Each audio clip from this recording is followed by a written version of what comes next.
ठीक है।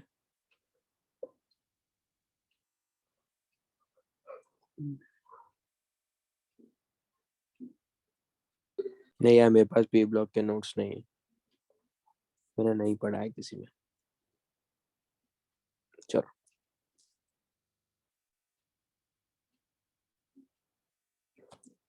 नेक्स्ट तुम्हारे पास है कैल्शियम हाइड्रोक्साइड। एस ब्लॉक का थोड़ा सा पोर्शन बचा है, वो फिनिश करके you will start the metallurgy.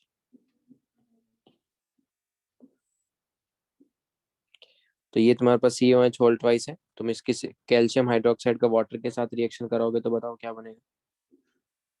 Calcium oxide plus water, basic oxide plus water, they will give COH whole twice, जिसको अपन क्या बोल रहे हैं, स्लेक लाइम। पहले तुमको क्या मिल जाएगा, COH whole twice, slake lime मिल जाएगा। अगर तुमने इसके अंदर एक्सेस ऑफ वाटर ऐड कर दिया है तो तुमको सस्पेंशन मिलेगा। मेटलर्जी हो गया, सॉरी सरफेस केमिस्ट्री हो गया है क्या, सरफेस केमिस्ट्री हुआ है।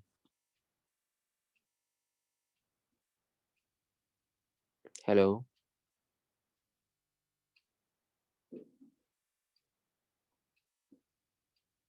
इस पे क्यों मैसेज कर रहे हो यार, मैसेज इस पे मत करो यार, होस्ट पे करो, होस्ट पे। मेटलर्जी हुआ है, सॉरी सरफेस केमिस्ट्री हो गया है क्या।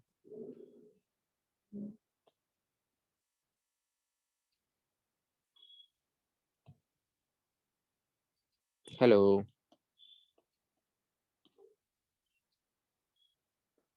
इनकम्प्लीट, अच्छा। तो आप सस्पेंशन करके एक वर्ड पढ़ोगे, तो जैसे ही तुम पहले तुमको स्लेक लाइम मिलेगा, जैसे ही वाटर के साथ रिएक्शन करो, अगर तुमने एक्सेस ऑफ वाटर डाल दिया तुमको सस्पेंशन मिलेंगे, suspension of COH whole twice मिलेगा, उसको बोलते हैं मिल्क ऑफ लाइम। अगर तुम सस्पेंशन को इजीली फिल्ट्रेट कर सकते हो, उसको रिमूव कर सकते हो, तो रिमूवल के बाद जो तुमको सॉल्यूशन मिलेगा, तुमको क्लियर सॉल्यूशन मिलेगा किसका, COH होल्ड ट्वाइस का। You will get the clear solution of COH whole twice, जिसको बोलते हैं लाइम वाटर। तो अगर तुमको नॉर्मली वाटर के साथ रिएक्शन करवाओगे तो स्लेक लाइम मिलेगा। अगर तुमने एक्सेस ऑफ वाटर के साथ रिएक्शन करा तो सस्पेंशन मिलेगा COH होल्ड ट्वाइस का, जिसको बोलेंगे मिल्क ऑफ लाइम। और अगर तुमने उसको फिल्ट्रेट कर दिया तो उसके बाद तुमको क्लियर सॉल्यूशन मिलेगा, जिसको मैं बोल रहा हूँ लाइम वाटर। इसका यूज होता है to detect CO2 and SO2। जो लाइम वाटर है इसका यूज होता है CO2 एंड SO2 को डिटेक्ट करने में। बताओ क्या रिएक्शन होगा।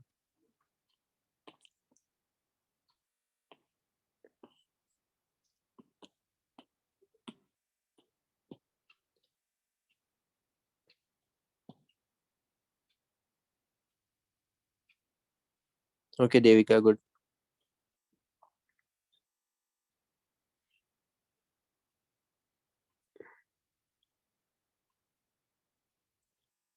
Okay Harshita, Satyam, Siddhesh, Shubh, good. Okay good. Okay Shravya, good.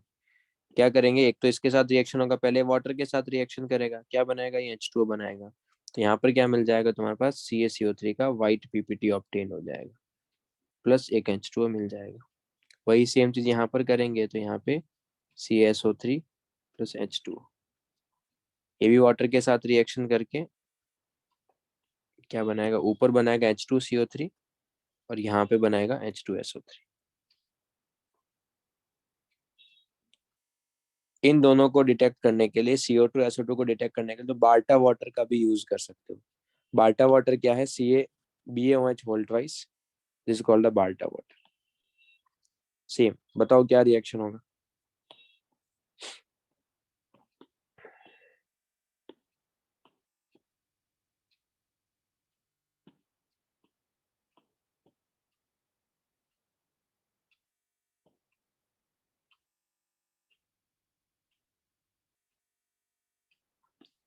क्या होगा,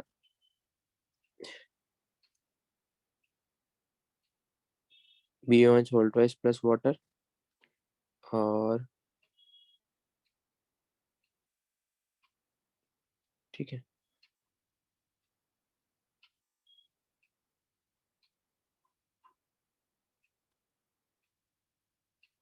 चलो नेक्स्ट कैल्शियम हाइड्रोक्साइड के वाटर के साथ रिएक्शन कराओ। बताओ क्या होगा। सॉरी, CO2 के साथ रिएक्शन कराओ। अभी क्या है, क्या मिलेगा, व्हाइट कलर का पीपीटी ऑब्टेंड होगा CaCO3 में। जो CaCO3 मिला उसका फर्दर CO2 के साथ रिएक्शन करवाओ। बताओ क्या होगा।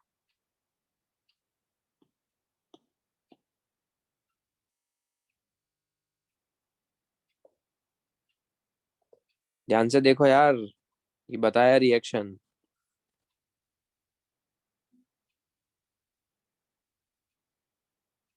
Carbonate and H2CO3 and CaCO3, इन दोनों का फर्दर रिएक्शन करवाओगे तो क्या होगा,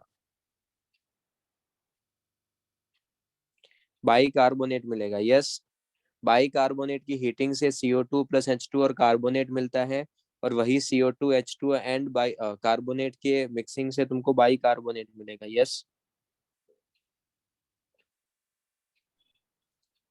और बाई कार्बोनेट को फर्दर हीट करने पे, अगर तुमने बाई कार्बोनेट का फर्दर हीटिंग किया, अगर तुमने बाई कार्बोनेट का फर्दर हीटिंग किया, तो तुमको फिर से क्या मिल जाएगा, एक तो तुमको मिल जाएगा कार्बोनेट, एक तो क्या ऑप्टेन हो जाएगा, एक तो हो जाएगा carbonate plus H2O plus CO2। मतलब एक्चुअल में हो क्या रहा है, क्वेश्चन कैसे आता है, ये चीज ध्यान देना, क्वेश्चन यहाँ पर कैसे आता है। अगर तुम्हारे पास कोई सब्सटेंस एक्स है, कोई सब्सटेंस एक्स है, उसका तुमने CO2 के साथ रिएक्शन करवाया, व्हाइट कलर का पीपीटी मिला, वो पीपीटी एक्सेस ऑफ CO2 में सॉल्युबल है, एंड हीट करने पे तुमको फिर से पीपीटी मिल रहा है। मैं फिर से रिपीट कर रहा हूँ, एग्जाम में कैसे क्वेश्चन आएगा, कोई सब्सटेंस तुम्हारे पास एक्स है, कोई सब्सटेंस तुम्हारे, एक मिनट हाँ। कोई सब्सटेंस तुम्हारे पास एक्स है, उसका CO2 के साथ रिएक्शन कराओगे तो you will get white PPT. वो white PPT excess of CO2 में क्या है, सॉल्युबल है, और हीट करने पे फिर से टर्बिडिटी मिलेगा। तो इसका मतलब एक्स सब्सटेंस कौन सा है, कैल्शियम हाइड्रोक्साइड। क्लियर सबको।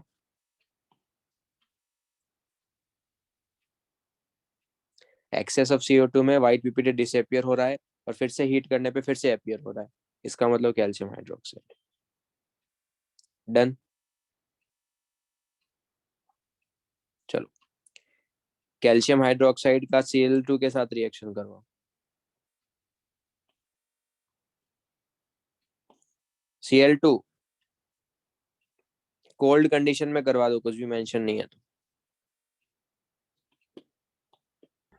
Cl2 + OH- cold and dilute condition. Okay Tanmay, good.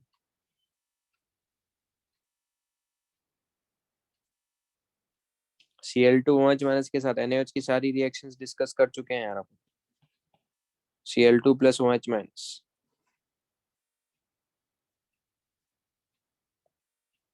Very good. OH- के साथ जब रिएक्शन होता है तो तुम्हारे पास क्या होगा, जब वो OH- के साथ रिएक्शन करेगा तो सबसे पहले वो क्या देगा अपने को, वो देगा एक तो Cl- और एक OCl-, कोल्ड और हॉट की कंडीशंस में। ठीक है।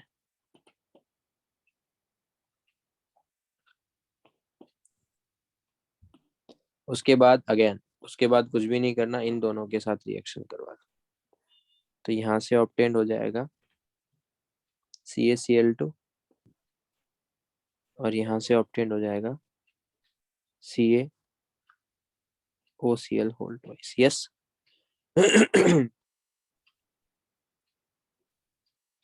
तो क्या क्या मिल जाएगा, CaCl2 और Ca।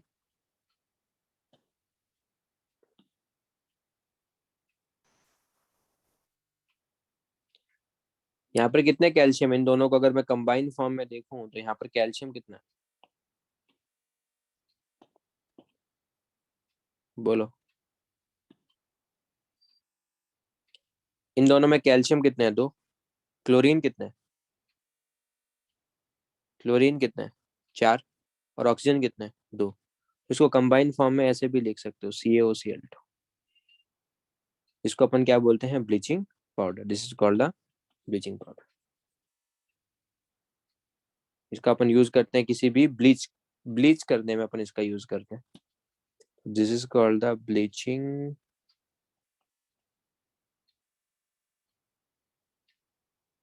पाउडर।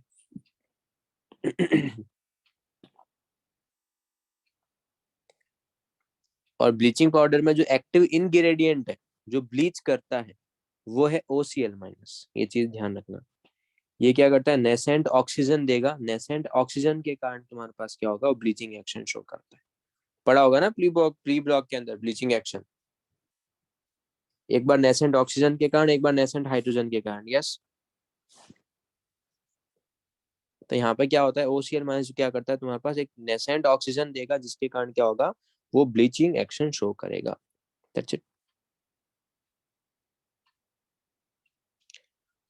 अगर तूने काफी टाइम तक अगर इसको रख के रखा है ना, तो CaOCl2 जो है वो ब्रेक होके तुम्हारे पास ये दे देता है। अगर तुमने बहुत लॉन्ग टाइम तक इसको रख के रखा है तो इतना स्टेबल नहीं होता, ये ब्रेक होके तुमको जो हॉट वाला प्रोडक्ट बनेगा ना वो दे देगा। डन।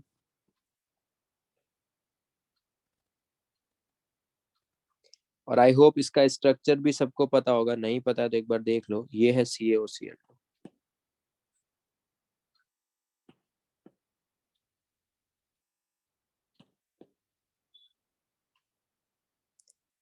यहाँ पे अगर मैं बात करूं, एक बॉन्ड के कारण यहाँ पर -1, यहाँ पर +1, यहाँ पर +1, यहाँ पर -1, यहाँ पर फिर से +1, यहाँ पर -1।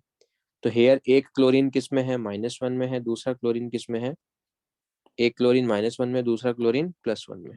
तो ब्लीचिंग पाउडर में क्लोरीन का ऑक्सीडेशन नंबर है, एक +1 में है, एक -1 में।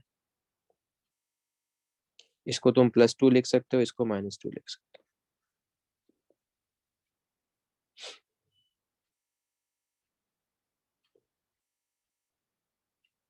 1 क्लोरीन इज इन +1 और 1 क्लोरीन इज इन -1। डन। तो ये हो गया तुम्हारे पास। Next, gypsum.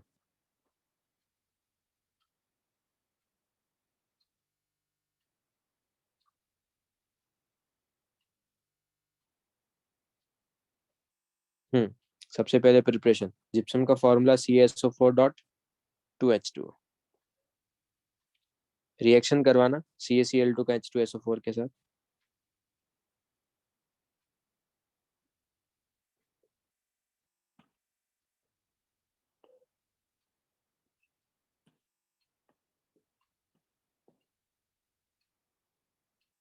बोलो, CaCl2 + H2SO4, double displacement.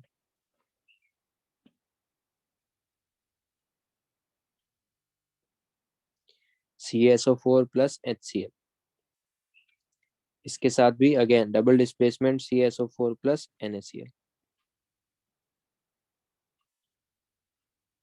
Yes. अगर तुमने जिप्सम को हीट करोगे ना, प्रॉपर्टीज में एक ही प्रॉपर्टीज का हीटिंग वाला काफी इंपॉर्टेंट है। अगर तुम इसको हीट करोगे, जिप्सम को CaSO4.2H2O को हीट किया, तो तुम्हारे पास मोनोक्लिनिक से सबसे पहले वो ऑर्थोरोम्बिक में कन्वर्ट होगा। सबसे पहले जैसे ही हीटिंग करोगे तो मोनोक्लिनिक से वो कन्वर्ट होगा ऑर्थोरोम्बिक।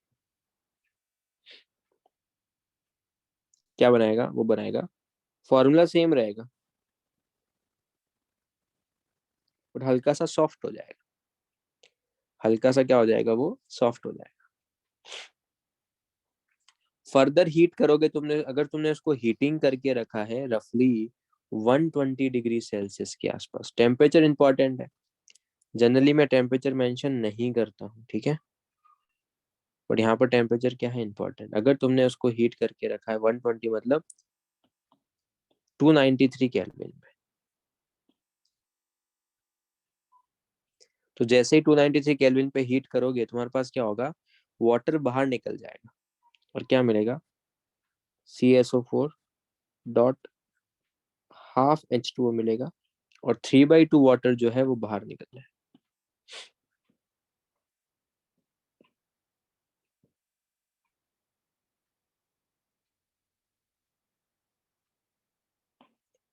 इसको तुम ऐसे भी लिख सकते हो, इसको अपन बोलते हैं कि इसका नाम क्या, this is called the plaster of Paris. Last time भी बताया था एक बार जब प्रॉब्लम्स कर रहे थे तब। Yes. This is called a plaster of Paris. अगर तुमने प्लास्टर ऑफ पेरिस में फिर से वाटर ऐड कर दिया ना, अगर तुमने प्लास्टर ऑफ पेरिस के अंदर फिर से वाटर ऐड कर दोगे तो रिएक्शन बैकवर्ड चला जाएगा, तुमको ये मिल जाए। अगर ऑर्थोरोम्बी को फिर से कूल डाउन कर दोगे तुमको फिर से जिप्सम मिल जाए। तो CaSO4.2H2 है, मोनोक्लिनिक है, हीट करोगे ऑर्थोरोम्बिक मिलेगा। फिर से हीट करोगे 120 डिग्री सेल्सियस के आसपास, तुमको क्या मिलेगा? Plaster of Paris. It can set with water, मतलब वाटर अगर तुमने ऐड किया तो रिएक्शन फिर से बैकवर्ड जाएगा, तुमको पहले ऑर्थोरोम्बिक मिलेगा, फिर उसके बाद फिर से मोनोक्लिनिक जिप्सम का फॉर्म मिल जाएगा। क्लियर?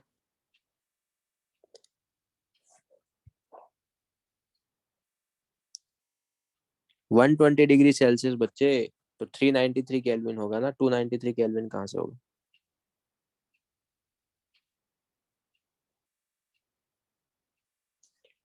बट अगर तुमने इसको हीट कर दिया है 200 डिग्री सेल्सियस के आसपास, अगर तुमने इसका हीटिंग कर दिया है 200 डिग्री सेल्सियस के आसपास, तो सारा का सारा वाटर बाहर निकल जाता है।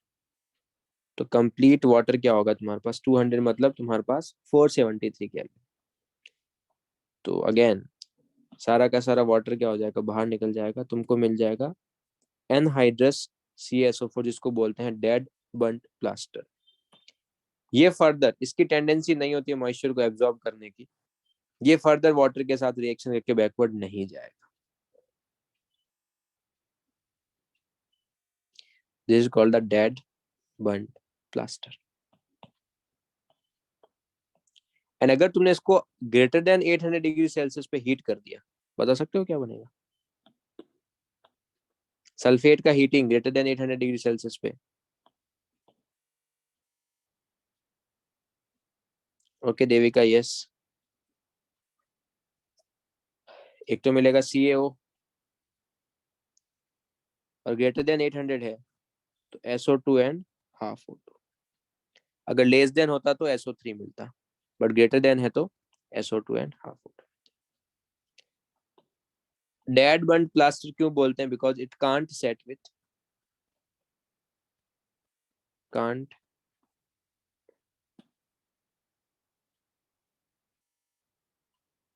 Can not set with water, इसलिए इसको बोलते हैं dead burnt plaster. Clear?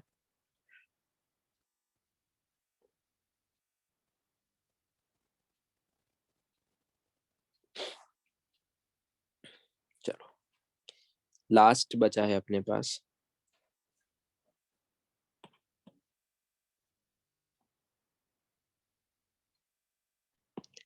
MgCl2.6H2।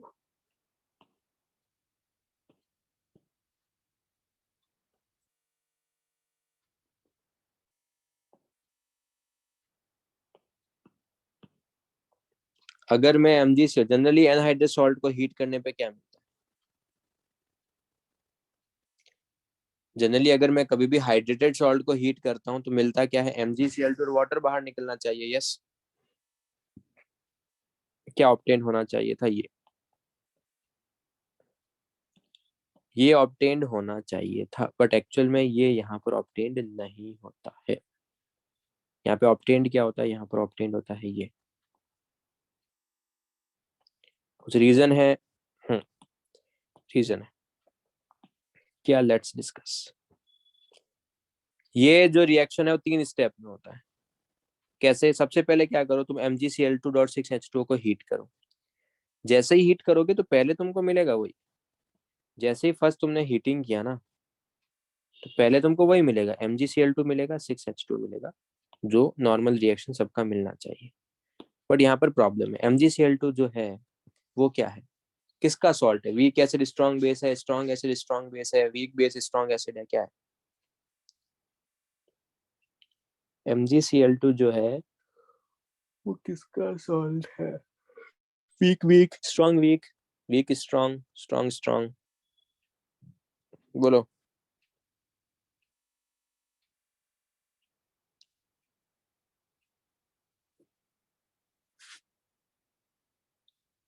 Strong strong, magnesium का हाइड्रोक्साइड स्ट्रॉन्ग नहीं होता है, मैग्नीशियम का हाइड्रोक्साइड वीक होता है। एल्कली मेटल्स और एल्कली अर्थ मेटल्स के सारे हाइड्रोक्साइड्स जो होते हैं स्ट्रांग होते हैं except beryllium and magnesium. Beryllium का जो एम्फोटेरिक होता है और मैग्नीशियम का भी स्ट्रांग नहीं होता है। मैग्नीशियम का हाइड्रोक्साइड जो है वो वीक है। It is the example of strong acid weak base.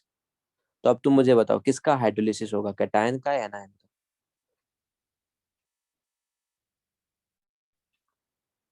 किसका हाइड्रोलिसिस होगा, कैटायन एनायन?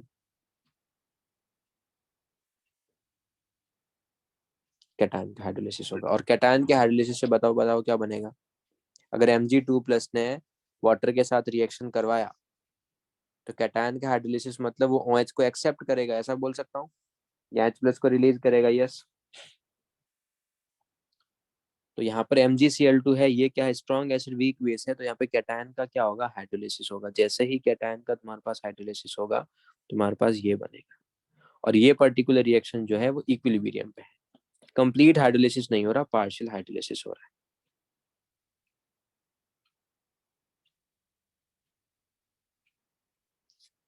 अब जैसे ही MgOH होल्ड ट्वाइस है, इसको हीट कर लो। जैसे ही हीट करोगे you will gate MgO+H2O, water बाहर निकल जाएगा। तो 3 स्टेप में रिएक्शंस होती है। तो पहले क्या किया, MgCl2.6H2O को हीट करोगे तो MgCl2 मिलेगा। MgCl2 is the example of strong acid weak base. तो कैटानिक हाइड्रोलिसिस होगा, सॉल्यूशन में H+ क्रिएट होंगे। जो MgOH होल्ड वाइज बनेगा उसको फर्दर हीट कर लो, यू विल गेट MgO+H2O। तो फाइनल प्रोडक्ट में क्या क्या मिल रहा है तुमको, एक तो तुमको वाटर मिलेगा, एक तुमको HCl मिलेगा, और एक तुमको MgO मिलेगा, जो मैंने ऊपर लिख के रखा है, देखो यहाँ पे। बट सर हमको तो यही चाहिए सर, हमको ये नहीं चाहिए, हमको यही चाहिए। तो ये अगर तुमको यही चाहिए तो उसके लिए सिंपल फंडा क्या है, सुनो। अगर तुमको सिर्फ यही प्रोडक्ट चाहिए तो उसके लिए सिंपल जो फंडा है, तुम एक काम करो, ये हीटिंग जो है ना HCl की प्रेजेंस में कर दो। उससे क्या होगा, अगर तुमने HCl की प्रेजेंस में रिएक्शन करवाया तो तुम HCl की कंसंट्रेशन को इंक्रीज कर रहे हो सेकेंड स्टेप में। अगर तुम HCl की कंसंट्रेशन को इंक्रीज करो तो रिएक्शन कहाँ जाएगा, फॉरवर्ड बैकवर्ड? बैकवर्ड। तो अगर तुमने हीटिंग HCl की प्रेजेंस में करवा दोगे तो रिएक्शन कहाँ जाएगा, बैकवर्ड। और अगर रिएक्शन बैकवर्ड जाया तो अपने को क्या मिल जाएगा, अपने को मिल जाएगा MgCl2।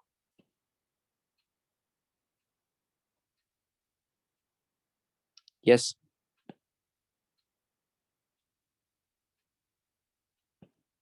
खत्म। तो अगर तुमने रिएक्शन सेम ड्राई HCl की प्रेजेंस में करवाओगे तो तुमको जो नेसेसिटी प्रोडक्ट है वो मिल जाएगा। तो देखो कि हीटिंग कहाँ पे करके रखा है उसने, क्यों हो रहा है ऐसा, उसका रीजनिंग यहाँ पर देख के रखा कि HCl का कंसंट्रेशन बढ़ेगा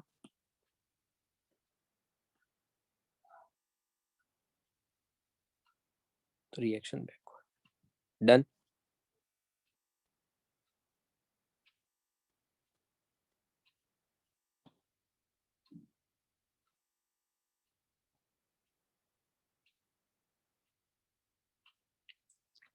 CaC2+N2 बताओ क्या बनेगा, पी ब्लॉक में रिएक्शन देखा होगा। N2 के अंदर रिएक्शन देखा है क्या ये? Yes no? CaC2+N2 बोलो क्या बनेगा।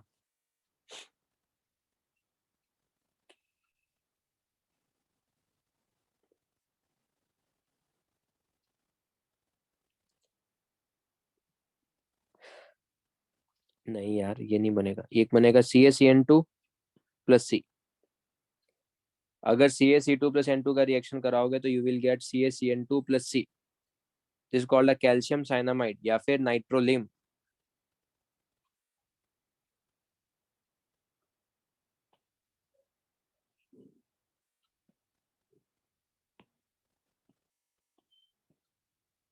क्या ऑब्टेंड होगा तुमको यहाँ से, नाइट्रोलिम।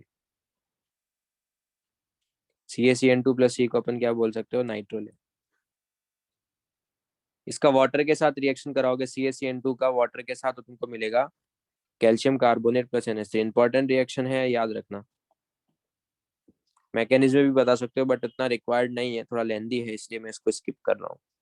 CaCN2 का वाटर के साथ रिएक्शन करवाओगे, उसका अगर हाइड्रोलिसिस करवाओगे तो you will gate CaCO3 plus NH3। ये रिएक्शन नहीं देखा है क्या पी ब्लॉक में?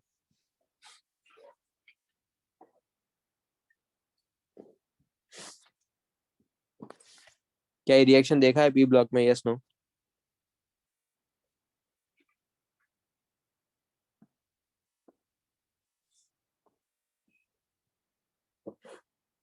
हेलो?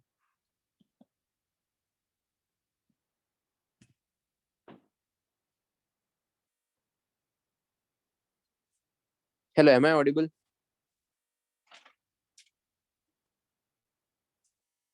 अच्छा, नहीं देखा है, ठीक है, याद रखो। नहीं देखा है तो ये चीज पता होनी चाहिए। बट वही, अगर तुमने BaCO2 का रिएक्शन N2 के साथ करवाया ना, तो BaCN2 मिलता है डायरेक्ट उसका, इस तरीके से। तो दोनों रिएक्शंस अपने को करना है लर्न। तो CaC2 plus N2, CaCN2 plus C नाइट्रोलियम मिलेगा, BaC2 प्लस N2 से BaCN होल ट्वाइस मिलेगा।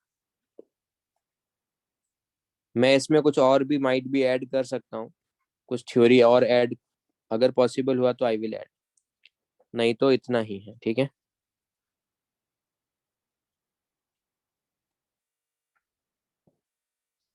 बच्चे, जहां पर भी मैंने ट्रिक्स नहीं लिखा है ना, तो वहां समझ ले कि तेरे को याद ही करना है। अगर मैंने मैकेनिज्म नहीं लिखा है, इसका मतलब तेरे को याद ही करना है, ठीक है। ओके। तो हो सकता है मैं एस ब्लॉक में कुछ और इंपॉर्टेंट पॉइंट्स ऐड करूं, अदरवाइज एस ब्लॉक इतना ही खत्म हो गया। आगे पढ़े, मेटलर्जी स्टार्ट कर दे। चलो,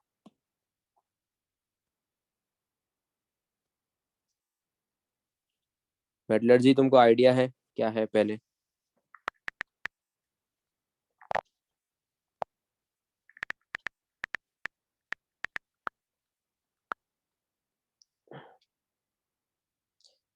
मेटलर्जी के अंदर लेक्चर 5 में क्या ऐड करने वाला था मैं? प्रॉब्लम्स? मैं थिंक प्रॉब्लम्स ऐड करने वाला था, वो अपन ने डिस्कस ही कर लिए। यस। हम्म। प्रॉब्लम ऐड करने वाला था, वो 6 में मैंने डिस्कस ही कर ली थी। चलो,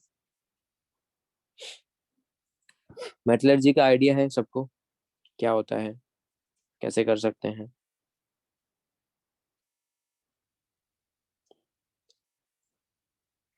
ये तो पता है, मेटल के एक्सट्रैक्शंस में जनरली यूज करते हैं, yes no? Okay Riddhesh, Shivani, Devika. It is the branch of chemistry which deals with the method of extraction of metal from their ore. अपने को ओर से जो भी तुम्हारे पास इन्वायरमेंटल में, लेट से कोई भी पर्टिकुलर मेटल, वो ऐसा तो है नहीं कोई नेटिव फॉर्म में रहेगा। हाँ, कुछ एलिमेंट्स डेफिनेटली नेटिव फॉर्म में रहेंगे, बट बाकी जनरली उसके ऑक्साइड्स के, सल्फाइड्स के, कार्बोनेट्स के, हाइड्रोक्साइड्स के, उस फॉर्म में रहेंगे। मोस्टली 3 लेक्चर में खत्म हो जाना चाहिए। तो मेटल का अगर मेरे को एक्सट्रैक्शन करना है उसके ओर से, तो जो प्रोसेस अपन यूज करते हैं, उन प्रोसेस को अपन बोलते हैं मेटलर्जी। जनरली तुम्हारे पास जो भी मेटल होगा वो पॉजिटिव फॉर्म में रहेगा। The elements which tends to form the positive ions is called the metals. जो पॉजिटिव रहेगा उसका अपने को एक्सट्रैक्शंस करना है। मिनरल्स क्या है? The various compounds of the metal which occurs in the earth crust and obtained by the mining are called the minerals। Abundance जो भी है एलिमेंट का, वो ये है। मोस्ट अबंडेंट मेटल्स जो है वो है एल्यूमिनियम। मोस्ट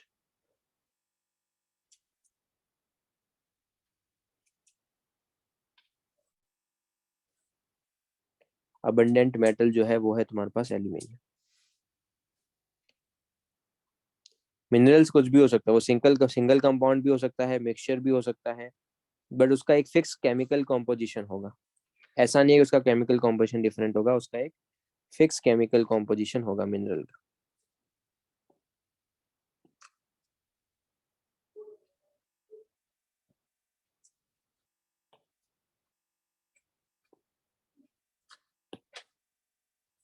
और क्या है, the mineral from which a metal can be profitably and easily extracted is called the ore. Ore और मिनरल में डिफरेंस है, हाँ डिफरेंस है क्या, अभी अब मैं तुमको अभी नेक्स्ट टाइम में, अभी नेक्स्ट पैराग्राफ में बता दूँ। एक एलिमेंट के बहुत सारे मिनरल्स हो सकते हैं, जैसे कि कैल्शियम जो है बहुत सारे फॉर्मेट में एग्जिस्ट कर सकता है, या फिर वो भी छोड़ो, कॉपर जो है बहुत सारे फॉर्म में एग्जिस्ट कर सकता है। बहुत सारे कॉपर के एक्सट्रैक्शंस के बहुत सारे एलिमेंट के फॉर्म में कॉपर एग्जिस्ट कर सकता है, जैसे कि कॉपर का सल्फाइड और भी है, ये भी है, Cu2S है, CuFeS2 है, ये भी है कॉपर का, और कहाँ कहाँ पर है, ये भी है कॉपर, और ये भी रहा, ये भी रहा। तो ये सारे कॉपर के मिनरल्स हैं। बट जिससे जिस तुम्हारे पास मिनरल से तुम उसको प्रॉफिटेबल फॉर्म में कॉपर को एक्सट्रैक्ट कर पाओगे, उसको बोलते हैं ओर। उसको अपन जनरली क्या बोलते हैं, ओर। तो हो सकता है कि नेचर में कॉपर बहुत सारे फॉर्म में एग्जिस्ट हो। The compound of a metal found in A nature is called the mineral. The mineral from which metal can B economically and the conveniently extracted are called ore। मतलब ऐसा नहीं है कि, मतलब हो सकता है कॉपर के और भी बहुत सारे फॉर्म में कॉपर एग्जिस्ट कर रहा हो, ये अभी मैंने तुमको और बताए हैं, इसके अलावा भी बहुत सारे फॉर्म में एग्जिस्ट कर रहा हो, बट जहां से तुम उसको इकोनॉमिकल फॉर्म में उसको एक्सट्रैक्ट कर पाओगे, कन्वीनियंटली फॉर्म में एक्सट्रैक्ट कर पाओगे, वही उसका क्या है, ओर है। तो can I simply say that all ore are minerals but all minerals are not ore? Yes no? सारे के सारे मिनरल्स और नहीं है, बट सारे के सारे और जो है वो तो मिनरल्स है। तो हो सकता है कि कॉपर लेट से 10-15 ऐसे कंपाउंड के फॉर्म में, मिक्सचर के फॉर्म में एग्जिस्ट कर रहा है, बट जिससे तुम उसको इकोनॉमिकली एंड कन्वीनियंटली एक्सट्रैक्ट कर पाओगे, उसी को अपन और बोलते हैं। और में क्या होता है, उसके अंदर कुछ अनवांटेड इम्प्योरिटीज होती है, जिसको अपन को मेटलर्जी के प्रोसेस से रिमूव करना है। और में अनवांटेड इम्प्योरिटीज होती है, उसको अपने को रिमूव करना है। एंड जो अनवांटेड इम्प्योरिटीज होती है उसको बोलते हैं gang. An ore is usually contaminated with the earthy and undesirable material called the known as gangue, जिसको अपन क्या बोल रहे हैं, गैंग। डन। वही सेम डेफिनेशन ऊपर भी लिख के रखा है। The undesirable impurities present in an ore is called a gangue।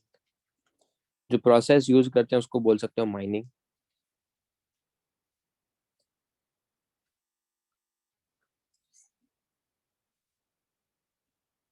अब सल्फाइड ओर से नाम याद रखना है, yes.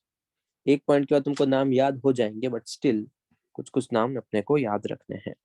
PBS, galena, cinnabar, zinc blende, copper glance, copper pyrites, iron pyrites. इसके दो और फेमस नाम भी हैं, fool's gold and is also called the chalcopyrites. नाम के साथ फॉर्मूला, फॉर्मूले के साथ नाम पता होने चाहिए। AG2S, ये तुम जब अपन आगे मेटलर्जी पढ़ेंगे तो एक पॉइंट के बाद तुमको ये नाम याद होने स्टार्ट हो जाएंगे। हैलाइड ओर्स में rock salt, sylvine, fluorspar, cryolite, horn silver, carnallite. जो राइट टिक कर रहा हूँ वो तो याद होना ही चाहिए। Haematite, magnetite, limonite, bauxite, ruby copper and cuprite, पायरोलिसाइट।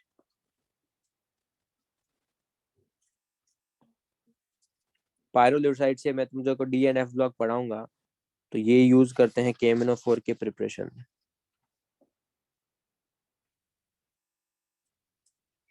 SnO2, कैसिटेराइट। SnO2 it will be the cassiterite.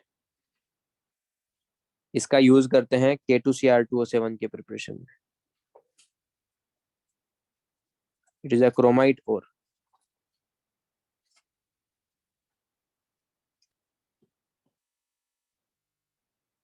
Borax पड़ा होगा, बोरॉन फैमिली में बोरेक्स एंड द टिनाकल. बोरॉन के लिए, इसके लिए इट द कोलेमनाइट, ये भी बोरॉन फैमिली में पड़ा होगा. यस. इससे थ्योरी क्वेश्चंस आते हैं. हाँ आते हैं, थ्योरी क्वेश्चंस आते हैं. इससे इंडिविजुअल क्वेश्चंस आते हैं, किसी के साथ मिक्सिंग नहीं है उसका. फिर एक होता है फिलोसोफर्स वूल. ये भी अपन डी ब्लॉक में देखने वाले हैं, बट इससे अच्छा अभी इसको एक बार देख लेते हैं. Philosopher's wool, this is called a zincite. This is the zinc site.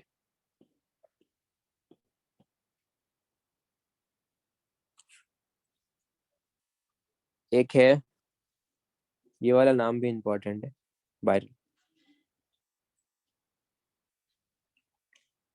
Limestone, magnesite, dolomite, siderite, calamine, malachite और एज्यूराइट,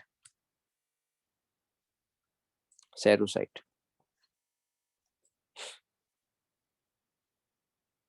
जो राइट वन है वो इंपॉर्टेंट है, बॉक्स वाले थोड़े से और मतलब काफी फेमस नाम.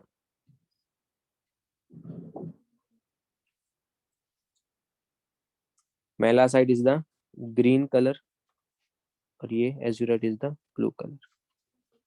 यहाँ पे इसका रेशियो है 1:1. यहाँ पे इसका रेशियो है 1:2. सल्फेट सॉल्ट में एक तो अभी जिप्सम देखा है, gypsum Epsom salt, Glauber's salt, potash alum, बाल्टा अभी देखा है. नाइट्रेट में Indian saltpetre and Chile salt Peter.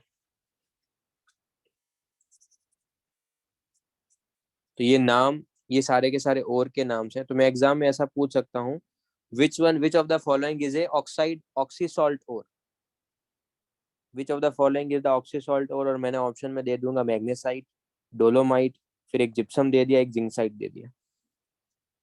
तुमको पता होना चाहिए कि कौन सा ऑप्शन तुम्हारा करेक्ट है. तो नाम के थ्रू तुमको फॉर्मूले याद रखने हैं. एग्जाम में मैं ऐसा पूछ सकता हूँ कि which one of the following is the halide, rock salt, cryolite, haematite, bauxite. ये ऑप्शन दे दिए. Which one of the following is a aluminium ore, उसमें मैंने दे दिया cryolite, horn silver, haematite, magnetite. तो तुमको पता होना चाहिए कि फॉर्मूले पता होंगे तो तुम सब कुछ क्वेश्चंस कर पाओगे. डन. कैसे क्वेश्चंस आएंगे? Okay. Type of metallurgy mainly जो अपन यूज करते हैं. रिपीट क्या करो, क्वेश्चंस कैसे आएंगे वो बताया बच्चे. अरे मैं एग्जाम में क्वेश्चन पूछ लूं कि which one of the following is the ore of AG, horn silver, cryolite, haematite, magnetite. तो horn silver will the answer ना. तो बस ऐसे क्वेश्चंस आएंगे, वो बता रहा हूँ. तो फॉर्मूले के थ्रू तुमको नाम पता होना चाहिए. जो राइट टिक किए हैं वो सारा मतलब ऑलमोस्ट सब में ही राइट टिक है ही. तो ये इंपॉर्टेंट वन से यहाँ पर लिख के रखे हैं मैंने, तो ये याद होने चाहिए सारे. एक होता है टाइप ऑफ मेटलर्जी में जो सबसे ज्यादा अपन यूज करने वाला है, that is the pyrometallurgy. Maximum जो एक्सट्रैक्शन करेंगे मेटल्स का वो पायरोमेटलर्जी के थ्रू करेंगे. तो extraction of metal from ore by using the heat energy. Steps कौन कौन से होंगे? Calcination, roasting and reduction. Mostly सारे एलिमेंट्स का, जो भी लेस रिएक्टिव एलिमेंट्स है उसका अपन पायरोमेटलर्जी के थ्रू ही एक्सट्रैक्शन करते हैं. जो हाईली रिएक्टिव है उसके लिए अपन यूज करते हैं hydrometallurgy. It is a wet metallurgy process. इसमें ये दोनों स्टेप मैं तुमको अभी बताऊंगा, उसके लिए थोड़ा सा वेट करेंगे अपन. Complex and metal displacement, hydrometallurgy. एक होता है इलेक्ट्रिकल मेटलर्जी, मतलब इलेक्ट्रोलाइसिस के थ्रू मेटल को ऑब्टेन कर रहे हैं. The process use for the highly electropositive metals obtain by the electrolysis of fuse salt and the anhydrous medium. Aluminium हो गया, जो भी एस ब्लॉक के एलिमेंट्स होते हैं उसके लिए अपन जनरली क्या करते हैं, इलेक्ट्रोलाइसिस से ऑब्टेन करते हैं। जहां पर भी इलेक्ट्रोलाइसिस से ऑब्टेन कर उसको बोलेंगे इलेक्ट्रिकल मेटलर्जी। जैसे कि अगर तुमने फ्यूज्ड NaCl ले लिया, if you have taken fused NaCl, तो कैथोड पे किसका रिएक्शन होगा बताओ।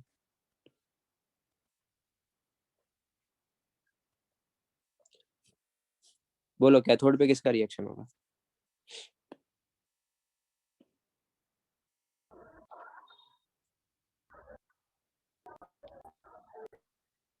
कैथोड पे किसका रिएक्शन होगा, Na+ का या Cl- का।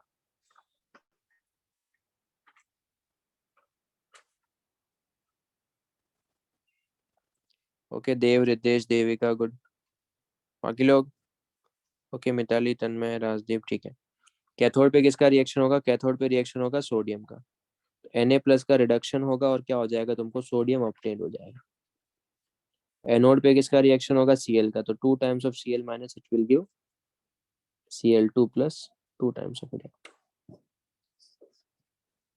एक है पायरो, जिसमें अपन क्या कर रहे हैं, हीटिंग, हीट एनर्जी से उसके अंदर हीट प्रोसेस इन्वॉल्व है।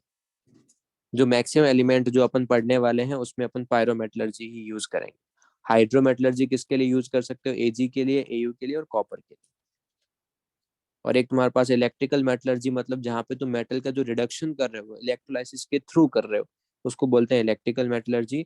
और जो भी तुम्हारे पास रेडियो एक्टिव एलिमेंट्स होते हैं उसको अपन ऑब्टेन करते हैं आयन एक्सचेंज मेटलर्जी से, जो कि अपने सिलेबस में नहीं है, तो इसको अपन देखने ही वाले हैं।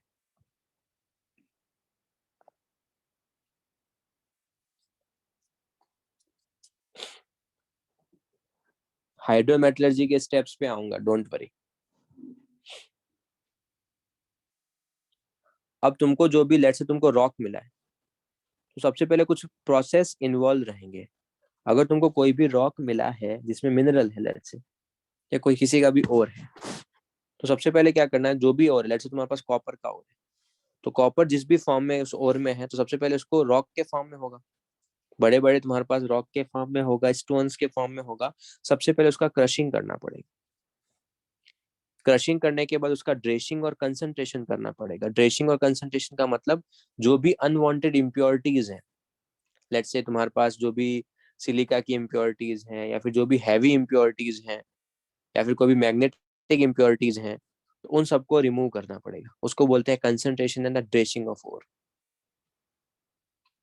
Polarisation and the crushing is the same, yes Shubh, polarisation और द क्रशिंग सेम ही है। पहले क्रश करेंगे, उसके बाद उसका कंसंट्रेशन या ड्रेसिंग करेंगे। ड्रेसिंग का मतलब जो भी अनवांटेड इम्प्योरिटी जिसको तुम इजीली रिमूव कर सकते हो, उसको रिमूव कर देंगे। उसके बाद आइसोलेशन करेंगे क्रूड मेटल का फ्रॉम इट्स ओर। अब इसके अंदर भी आइसोलेशन में बहुत सारे स्टेप्स इन्वॉल्व है। आइसोलेशन में बहुत सारे स्टेप्स इन्वॉल्व है, जो अभी अपन देखेंगे। उसके बाद करेंगे प्योरिफिकेशन एंड रिफाइनिंग। ये तो मैंने एकदम ब्रीफ में बता दिया, और इसको एक लॉन्ग फॉर्म में देखेंगे तो सबसे पहले क्या होता है, तुम्हारे पास एक ओर है, ठीक है। एक ओर का कंसंट्रेशन करेंगे। कंसंट्रेशन करने के दो मेथड है अपने पास। उसमें एक फिजिकल है, फिजिकल में क्या है, ग्रेविटी सेपरेशन है, इलेक्ट्रोमैग्नेटिक सेपरेशन है, एंड फ्रोथ फ्लोटेशन है। और केमिकल में क्या है, लीचिंग है।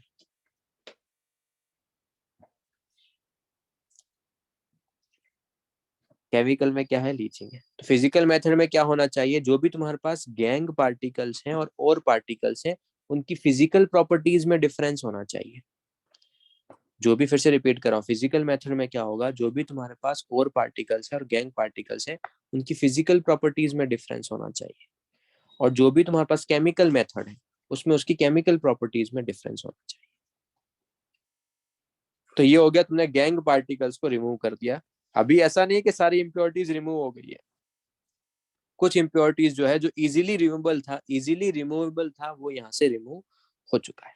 सर किसके लिए ग्रेविटी सेपरेशन, किसके लिए फोर्थ फ्लोटेशन, किसके लिए मैग्नेटिक सेपरेशन, किसके लिए लीचिंग, उन सब पे आएंगे। अब मैं तुमको ब्रीफ आइडिया दे रहा हूँ। उसके बाद तुमको कोई भी है, अगर लेट से तुम्हारे पास सल्फाइड है, या फिर तुम्हारे पास कार्बोनेट है, कुछ भी है, इसका तुम इजीली रिडक्शन नहीं कर सकते हो। इसको सबसे पहले ऑक्साइड में कन्वर्ट करते हैं। इसको क्या करेंगे, सबसे पहले ऑक्साइड में कन्वर्ट करेंगे। तो ऑक्साइड में कन्वर्ट करने के दो तरीके, रोस्टिंग एंड कैल्सिनेशन। क्यों करें ऑक्साइड में convert? So that they can be easily reduce. Oxides को तुम इजीली रिड्यूस कर सकते हो।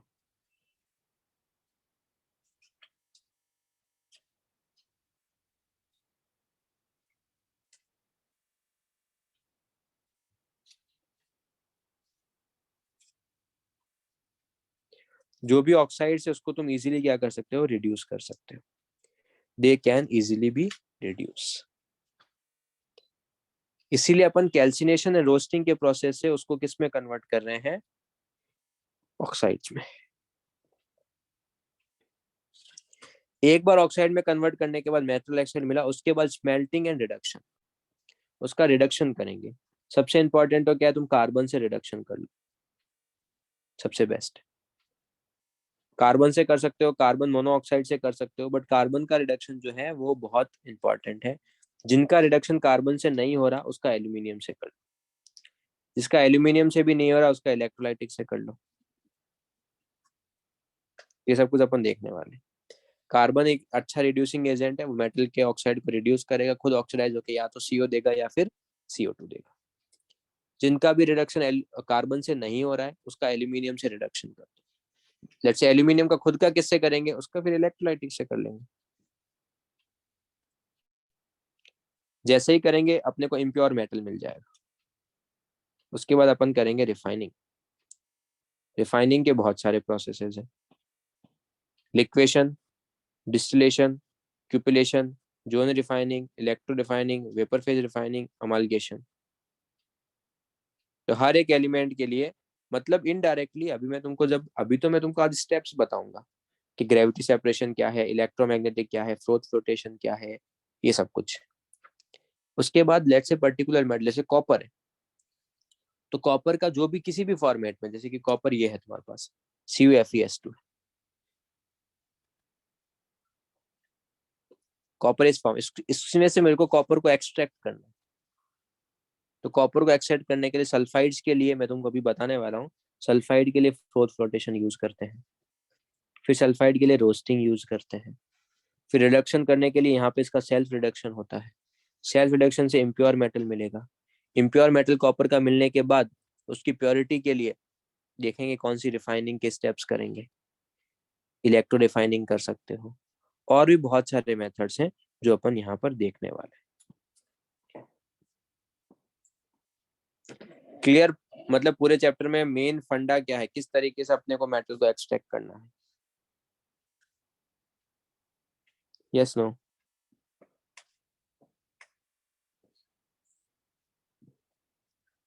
ठीक है। तो आज के लेक्चर मोस्टली, कल के जो नेक्स्ट लेक्चर में भी आई थिंक कल ही है वो, कल या परसों है, तो नेक्स्ट लेक्चर में अपन क्या करेंगे ना, इसका बेस स्ट्रॉन्ग करेंगे। उसके बाद अगर तुमको बेसिक सारी डेफिनेशंस पता है, किसका ग्रेविटी सेपरेशन, किसका फ्लोटेशन, तो तुम्हारे पास सारे मेटल का एक्सट्रैक्शन बहुत जल्दी होना स्टार्ट हो जाएगा।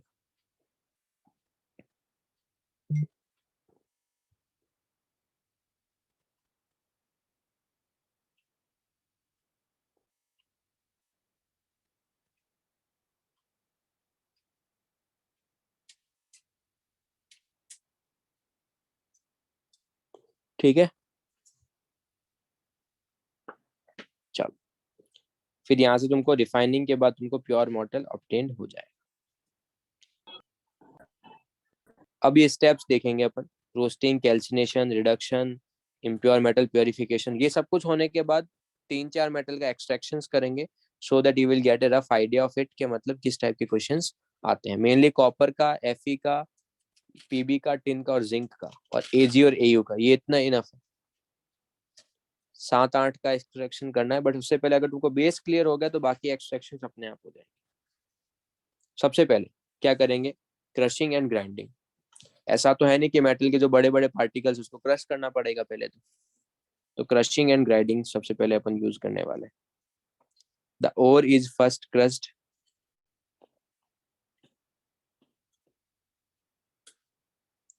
Bye the jaw crusher and the ground to the powder. इसको बोलते हैं polarisation of the ore.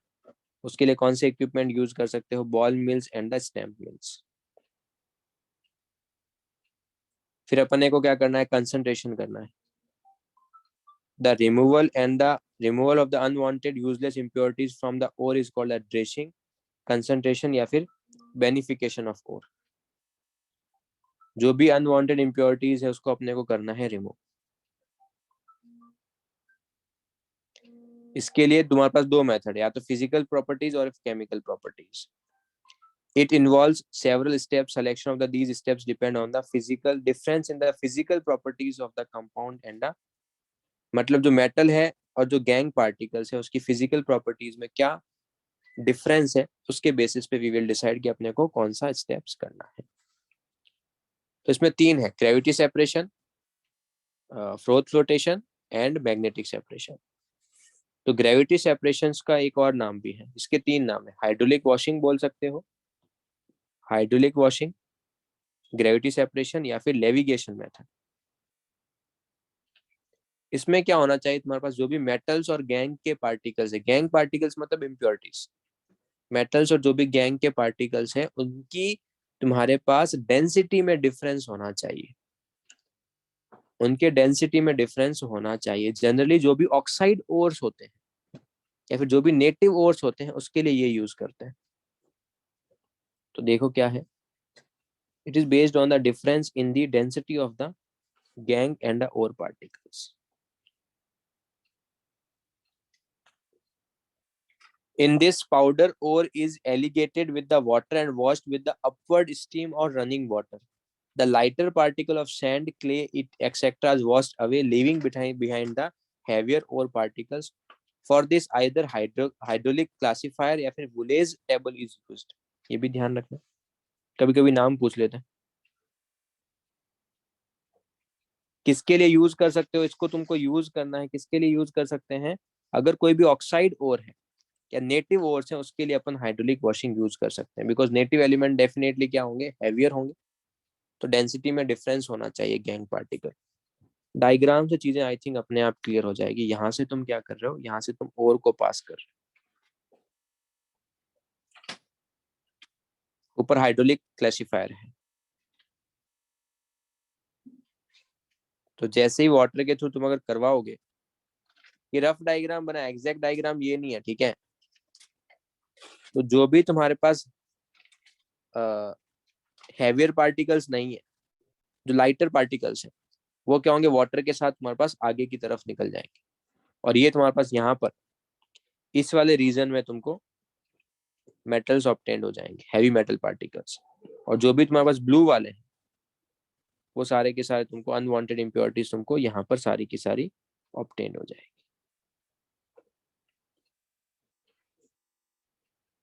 Process clear? ये मैंने रफ डायग्राम बनाया, एग्जैक्ट डायग्राम ये नहीं है, ध्यान रखना।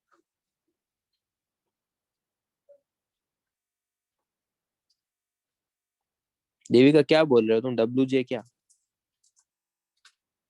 नेटिव ओर्स मतलब जो नेचर में इंडिविजुअल फॉर्म में एग्जिस्ट करते हैं, वो किसी भी सल्फाइड या ऑक्साइड के फॉर्म में एग्जिस्ट नहीं करेंगे, जो कि लेस रिएक्टिव होंगे, जैसे कि Ag है, Au है, प्लेटिनम है। ये जनरली ऑक्साइड्स और सल्फाइड के फॉर्म में एग्जिस्ट नहीं करते हैं। Ag फिर भी करता है, बट Ag का कुछ पार्ट नेटिव, मतलब Ag नॉर्मल फॉर्म में भी एग्जिस्ट करता है, सल्फाइड के फॉर्म में कभी कभी, और कुछ Ag के नेटिव एलिमेंट्स के फॉर्म में भी एग्जिस्ट करेगा। वही same for the gold, gold का भी ऑक्साइड सल्फाइड के फॉर्म में एग्जिस्ट नहीं करता है, वो नेटिव फॉर्म में एग्जिस्ट करेगा। क्लियर? तो हाइड्रोलिक वॉशिंग किसके लिए करते हैं, क्या प्रॉपर्टीज क्या होना चाहिए उसकी, उसकी डेंसिटीज में डिफरेंट होना चाहिए। They should have the different density of the gangue particle and the ore particles. किसके लिए यूज करते हैं, ऑक्साइड्स के लिए and the non reactive elements के लिए। बस दो चीजें अपने को ध्यान रखनी है। नेक्स्ट है तुम्हारे पास magnetic separation. I hope magnetic separation, ये डायग्राम सबने देख के रखा है, यस।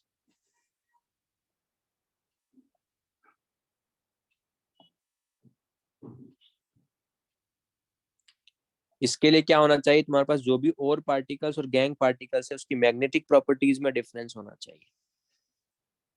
जो भी और गैंग पार्टिकल्स है उसकी मैग्नेटिक प्रॉपर्टीज में क्या होना चाहिए, डिफरेंस। मतलब एक तुम्हारे पास जो भी मैग्नेट से अट्रैक्ट करना चाहिए और दूसरे का अट्रैक्शन नहीं होना चाहिए. It is used when either of the one of the ore and the impurities associated with the magnetic in nature.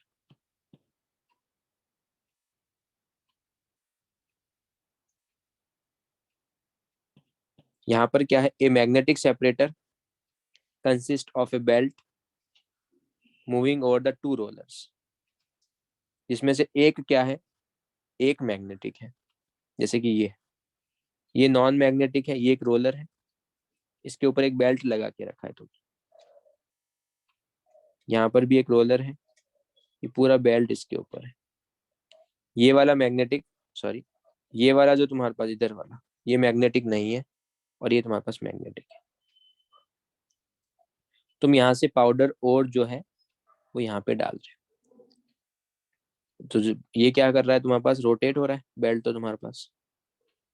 तो नेक्स्ट स्टेप देखो, when the powder ore is drop on the belt at the other end, the magnetic component is, magnetic component होगा वो attract होगा magnet से, and falls near to the roller, और impurities fall away from the roller. जैसे ही पास करोगे, जैसे ही पास करोगे, जो भी तुम्हारे पास, देखो लॉजिकल चीज है, जो यहाँ पे तुम्हारे पास लेट से अगर ये भी है, ये लेट से मैग्नेट से अट्रैक्ट कर रहा है, तो इजीली फॉल नहीं होगा, ये यहाँ पे जाके फॉल होगा. यस. और जो भी तुम्हारे पास नॉन मैग्नेटिक है, वो डायरेक्टली यहाँ से जैसे ही रोल करेगा, डायरेक्टली यहाँ से फॉल कर जाएगा. मैग्नेटिक वाली जो है थोड़ी सी डिस्टेंस पे जाके फॉल करेगी, और ये डायरेक्टली जैसे ही रोल करेगा नीचे डायरेक्टली ऐसे फॉल कर जाएगी. ये ऐसे डायरेक्ट फॉल होगा, और यहाँ पर इसमें आगे जाके फॉल होगा, क्योंकि ये क्या कर रहा है, मैग्नेट से अट्रैक्ट कर रहा है, तो अट्रैक्ट करेगा तो ज्यादा टाइम तक वो उसके साथ अटैच रहेगा. यस.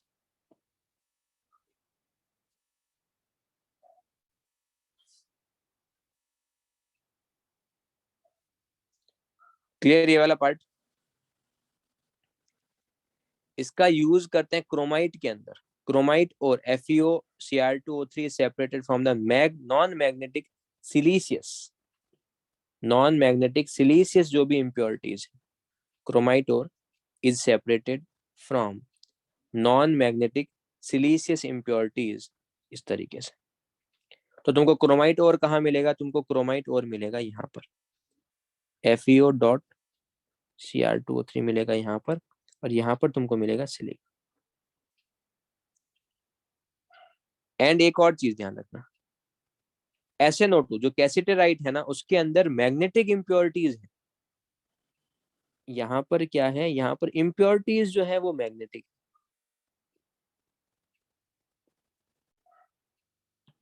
तो कैसिटेराइट और के अंदर SnO2 जो है उसके अंदर, नाम ध्यान रखना, दिस द वुल्फ्रेमाइट.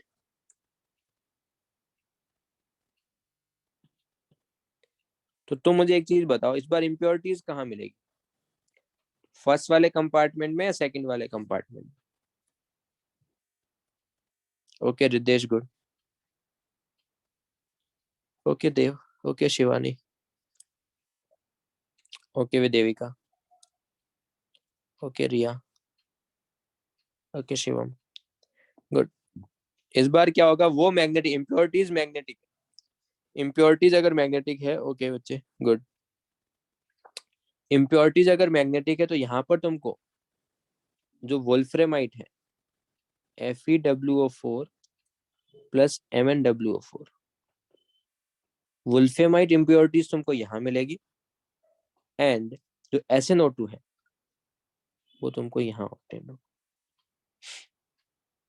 क्लियर.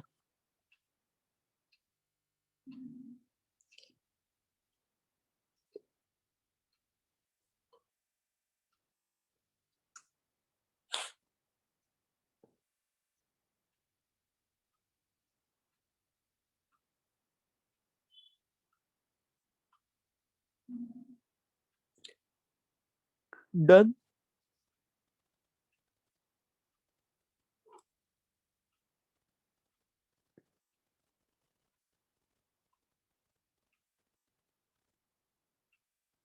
बोलो.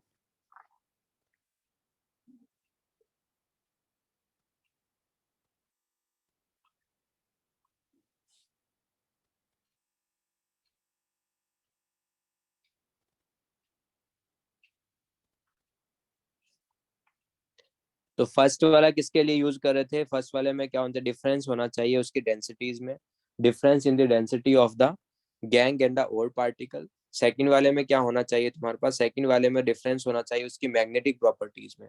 एक मैग्नेट एक मैग्नेटिक प्रॉपर्टी शो करना चाहिए, दूसरा मैग्नेटिक प्रॉपर्टी शो नहीं करना चाहिए। एक मैग्नेट से अट्रैक्ट होना चाहिए, दूसरा मैग्नेट से अट्रैक्ट नहीं होना चाहिए। तो उसके लिए तुम यूज कर सकते हो। जनरली या तो Fe का और होना चाहिए या फिर Fe की इम्प्योरिटीज होनी चाहिए, उसके लिए तुम मैग्नेटिक सेपरेशन यूज कर सकते हो। लेविका क्वेश्चंस कैसे आएंगे वो मैं तुमको बता दूंगा, जस्ट वेट, अभी तो हम फोकस करो।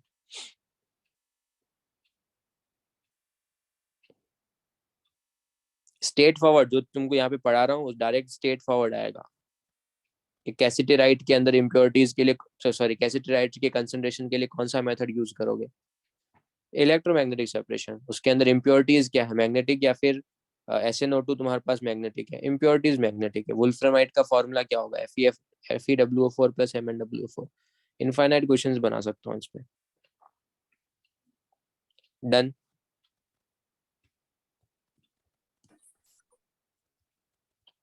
लास्ट तुम्हारे पास है जो physical method, last is the froth flotation. Froth flotation में क्या होना चाहिए, चीजों को ध्यान से सुनना पहले, ठीक है? This method is commonly used for the concentration of low grade sulphide ores. Generally froth flotation use करते हैं सल्फाइड्स ओर के लिए, like galena, PbS, copper pyrites, Cu2S, Fe2S3, CuFeS2, ore of copper, zinc blende, इन सब के लिए। जहां पर भी सल्फाइड्स दिखे तुमको उसके लिए फ्रोथ फ्लोटेशन यूज करना है। जहां पर भी ऑक्साइड्स दिखे तुमको उसके लिए यूज करना है हाइड्रोलिक वॉशिंग। जहां पर भी Fe दिखे उसके लिए तुमको यूज करना है इलेक्ट्रोमैग्नेटिक सेपरेशन। फर्स्ट वाले में हाइड्रोलिक वॉशिंग में क्या होना चाहिए, उसकी डेंसिटी में डिफरेंट होना चाहिए। सेकंड में क्या है, उनकी मैग्नेटिक प्रॉपर्टीज डिफरेंट होना चाहिए। थर्ड में क्या होना चाहिए, जो भी तुम्हारे पास गैंग और ओर पार्टिकल्स है उसकी वेटेबिलिटी में डिफरेंट होना चाहिए। Wettability with water and a pine oil, मतलब the gangue particles are preferentially wetted by the water, वो वाटर से वेट होंगे, और जो ओर के पार्टिकल्स होंगे वो ऑयल से वेट होंगे। पहले मैं प्रोसेस पूरा बता देता हूँ, उसके बाद डायग्राम के थ्रू मैं तुमको चीजें एक्सप्लेन कर दूंगा।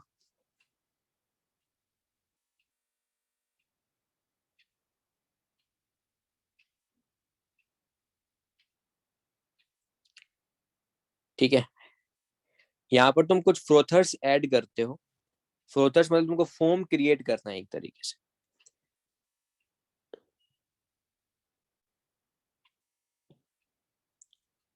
These form stable froth which rises to the top of the flotation shell. Oils like pine oil, camphor oil, etc. are used as a frothers. ये स्मॉल क्वांटिटी में ऐड करते हैं। द स्टेबलाइजर, अभी मैं तुमको stabiliser भी बताऊंगा कौन कौन से तुम ऐड करोगे, सो दैट हमारे जो फ्रोथर्स हैं वो लॉन्गर पीरियड तक रहे।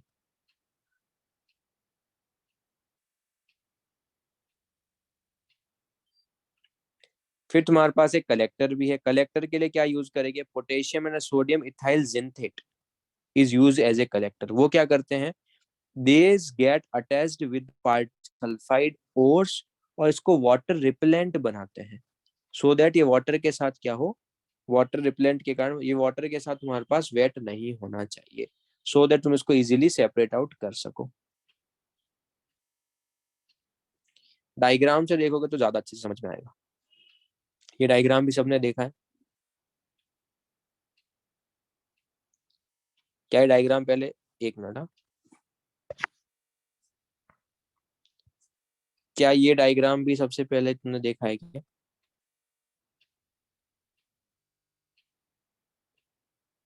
ठीक है, क्या कर रहे हैं, यहाँ से एयर ब्लो करेंगे। जैसे ही एयर ब्लो करेंगे यहाँ पर तुम्हारे पास ये,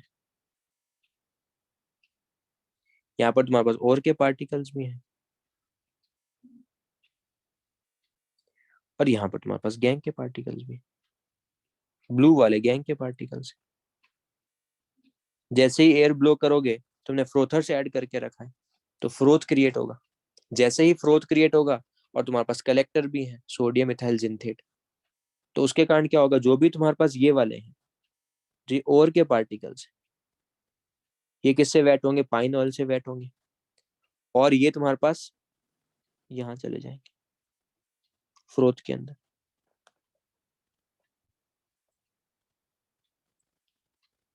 और जो भी तुम्हारे पास गैंग के पार्टिकल्स हैं वाटर के साथ वेट है, तो नीचे की तरफ आ जाएंगे। उसके बाद क्या करना है, इस फ्रोथ को सेपरेट करो, इसको यहाँ क्या करेंगे, सेपरेट करेंगे। फिर वाटर प्रोवाइड करके फ्रोथ को पूरा हटा दो, तुमको यहाँ पर सारे के सारे कंसंट्रेटेड और मिल जाए। Process clear?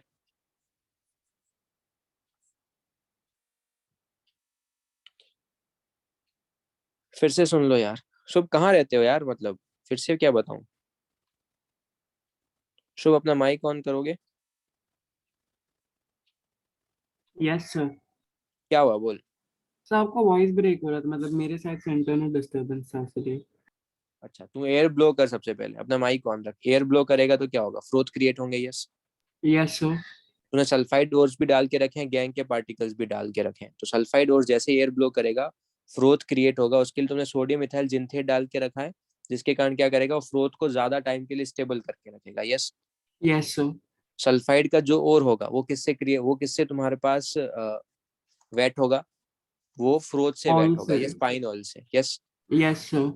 और वो फ्रोथ के कारण ऊपर चला जाएगा, क्योंकि तूने कलेक्टर जो डाल के रखा है वो क्या करेगा, तुम्हारे पास जो भी फ्रोथ है उसको वाटर रिपेलेंट करेगा, और फ्रोथ लाइटर है तो ऊपर की तरफ आ जाएगा। यस। Yes sir. उसको तो सेपरेट आउट कर सकता है। यस यस, इसका आगे समझ फिर गया। फ्रोथ में वाटर पास कर, वाटर पास करेगा तेरे को कंसंट्रेट और मिल जाएंगे, और दूसरे वाले कंटेनर में तेरे को गैंग के पार्टिकल्स मिल जाएंगे। समझा? Understood, thank you. तो यही प्रोसेस है। स्टेबलाइजर कौन सा ऐड कर सकते हो, cresol and the aniline are the two stabiliser for froth.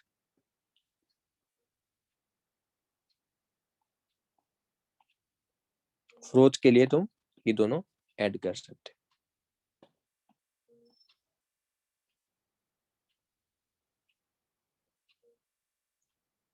Done.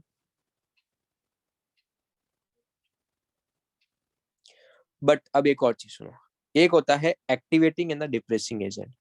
अगर ऐसा हुआ, देखो सल्फाइड ओर्स जो होते हैं वो पाइन ऑयल से वेट होते हैं, इसको तुम फ्रोथ में जाएंगे उसको तुम सेपरेट आउट कर सकते हो। यस। बट अगर सपोज सल्फाइड ओर में सल्फाइड ओर की ही इंप्योरिटीज हुई, अगर सल्फाइड ओर में सल्फाइड ओर की भी इंप्योरिटीज हुई, तब तो प्रॉब्लम हो जाएगा। है ना?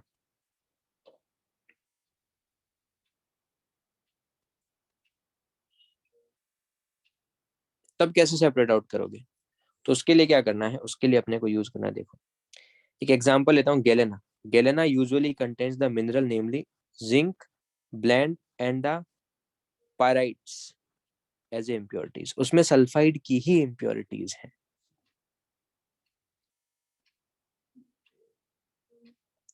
तो यहाँ पर क्या करते हैं, यहाँ पर अपन एक डिप्रेसिंग और एक एक्टिवेटिंग एजेंट डालते हैं। मतलब सबसे पहले क्या करेंगे, flotation is carried out by the using potassium ethyl xanthate तो यूज कर ही रहे हैं, along with NaCN and the Na2CO3 as a depressing agent। तो तुम क्या करोगे, NaCN डाल दो। NaCN डालोगे तो क्या होगा, जो जिंक सल्फाइड है और जो Fe का सल्फाइड है ना, वो NaCN के साथ कंबाइन होके वो बना लेगा कॉम्प्लेक्स। जैसे ही कॉम्प्लेक्स बनाएगा, साइनाइड के साथ क्या कर रहा है, कॉम्प्लेक्स बना रहा है, तो अब सल्फाइड है ही नहीं। तो ZnS NaCN के साथ कंबाइन होके कॉम्प्लेक्स बनाएगा ZnCN होल 4 2 माइनस, और Fe कॉम्प्लेक्स बनाएगा FeCN6 4 minus. Yes. Now they are not wetted by oils. अब ये ऑयल्स के कारण वेट नहीं होंगे, तो अब ये फ्रोथ में नहीं जाएंगे। यस। जाएंगे फ्रोथ में, नहीं जाएंगे? नहीं जाएंगे। तो फ्रोथ में सिर्फ और सिर्फ कौन जाएगा, PbS, ZnS और FeS2 में से कौन कौन फ्रोथ में जाएगा? पीबीएस, जेडएनएस और FeS2 में से कौन सा कैटायन जो है फ्रोथ में जाएगा? पीबी वाला, पीबीएस फ्रोथ में जाएगा। उसको सेपरेट करके अलग कर सकता हूं मैं क्या? उसको सेपरेट करके अलग कर सकता हूँ क्या? यस, उसके सेपरेशन से उसको अलग कर लो, तो पीबीएस मिल गया। अब क्या है, जेडएनएस है, पीबीएस ना पी ब्लॉक का एलिमेंट है, उतना इजीली कॉम्प्लेक्स नहीं बनाता है सीएन के साथ। सीएन के साथ वो है, उतना इजीली कॉम्प्लेक्स नहीं बनाएगा, तो इसलिए पीबी कॉम्प्लेक्स नहीं बना रहा, इसलिए पीबी तुम्हारे पास सेपरेट कर लिया। अब जेडएनएस है, तो इसका मतलब यहाँ पर NaCN किसकी तरह एक्ट कर रहा है? वो क्या कर रहा है, उसकी वेटेबिलिटी प्रॉपर्टी को डिक्रीज कर रहा है, इसीलिए उसको क्या बोलते हैं? Depressing agent. The addition of NaCN depress the flotation property of ZnS and FeS। इसीलिए अपन इसको क्या बोल रहे हैं यहाँ पर? NaCN क्या है? It is the depressing agent.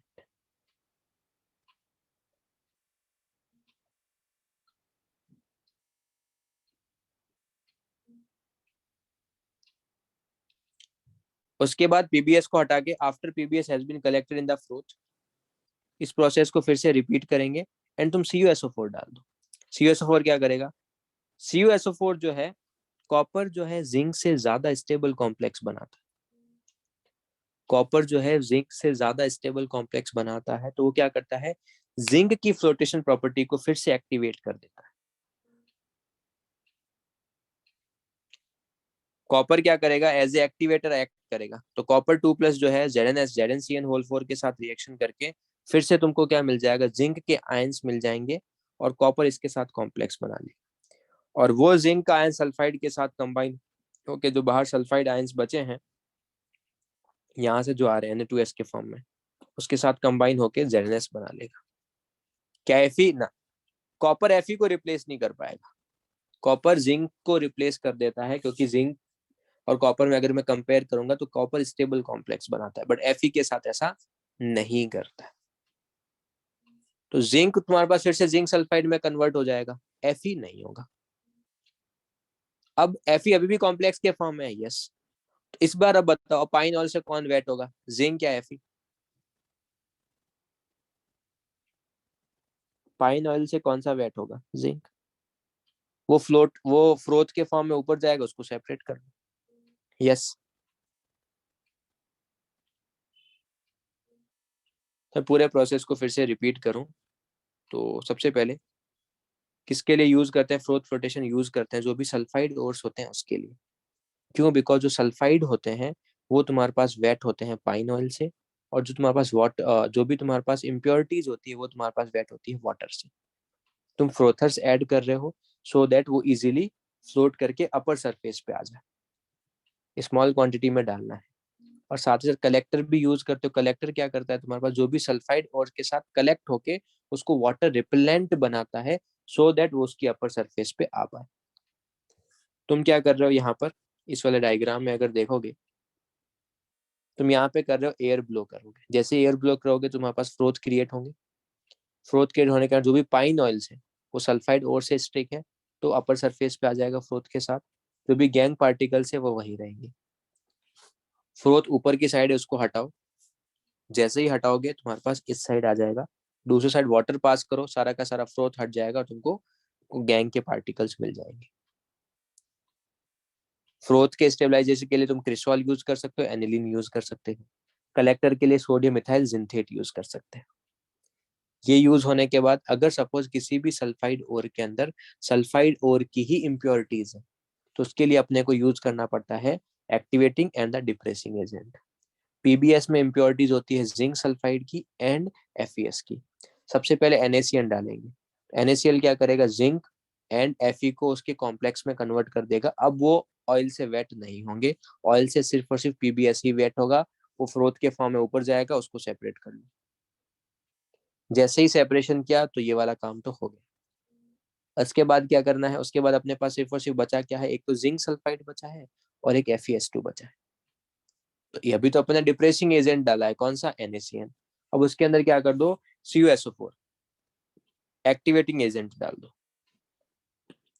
तो CuSO4 क्या करेगा, CuSO4 जो है, कॉपर जो है जिंक के कंपैरिजन में स्ट्रॉन्ग कॉम्प्लेक्स बनाता है, तो जिंक को जिंक के कॉम्प्लेक्स से रिप्लेस कर देता है, बट Fe को Fe के कॉम्प्लेक्स से रिप्लेस नहीं करता है।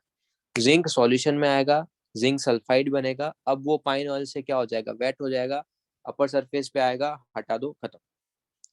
तो क्या अपन ने तीनों को सेपरेट कर दिया, PbS, ZnS और FeS को, यस नो?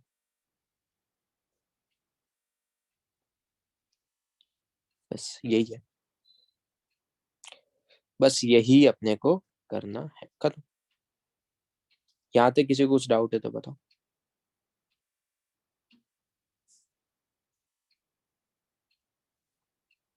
सर जैंथेनेट वाला कलेक्टर वाला पार्ट बताओ नहीं तो। वो तुम्हारे पास सल्फाइड ओर से जेंथेनेट जो होता है वाटर रिपेलेंट होता है, तो वो जो भी तेरे पास सल्फाइड ओर्स है उसके साथ क्या, उसकी सरफेस पे कलेक्ट हो जाएगा एंड यस उसको सर। वाटर रिपेलेंट बनाएगा, वाटर रिपेलेंट बनाएगा तभी तो ऊपर की सरफेस पे जाएगा। Yes sir. यहाँ पे तो वाटर है ना तेरा, हम्म। ये पूरा तो तेरा वाटर है, तो यस। रिपेलेंट बनाएगा तभी वो फ्रोथ के साथ ऊपर जाएगा, और खत्म। Yes sir.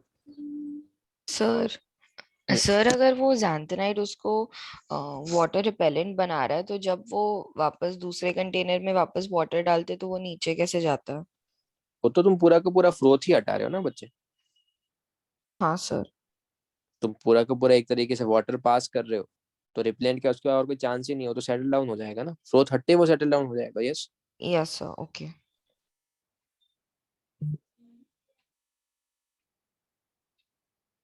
पहले वहां पे फ्रोथ था इसीलिए फ्रोथ उसको कैरी कर पा रहा है, नेक्स्ट वाले में तुम वाटर पास करके उसको फ्रोथ ही हटा दिया, एयर वेयर ब्लो ही नहीं कर रहे हो, समझे बच्चे?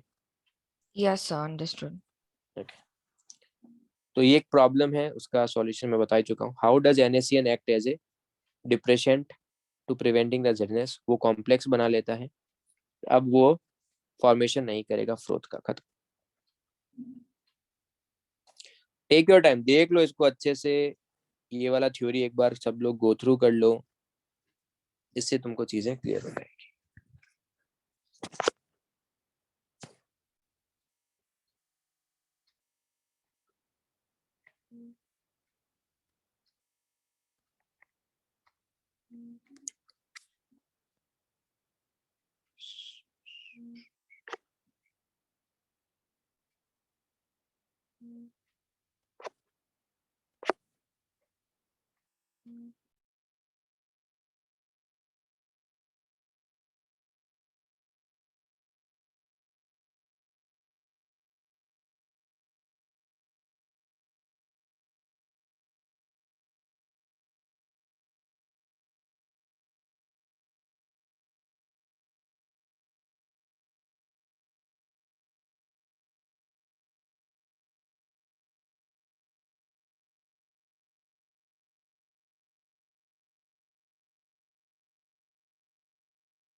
डन।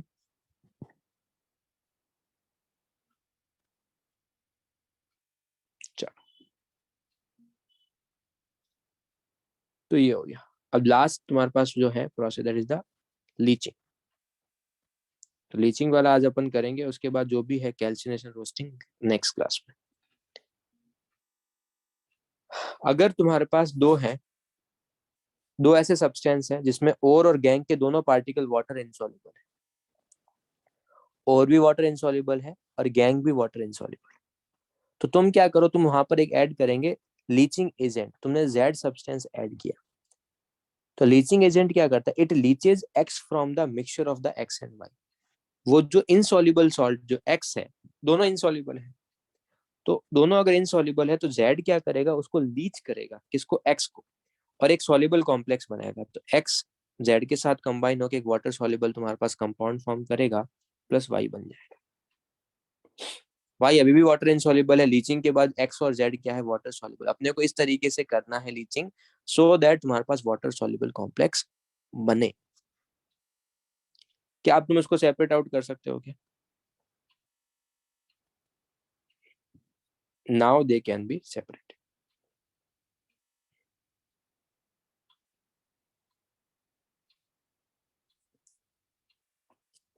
अब तुम उसको सेपरेट आउट कर सकते हो। तो यही leaching, it is a chemical method. It involves the treatment of the ore with a suitable reagent as to make it the soluble while impurities remains insoluble.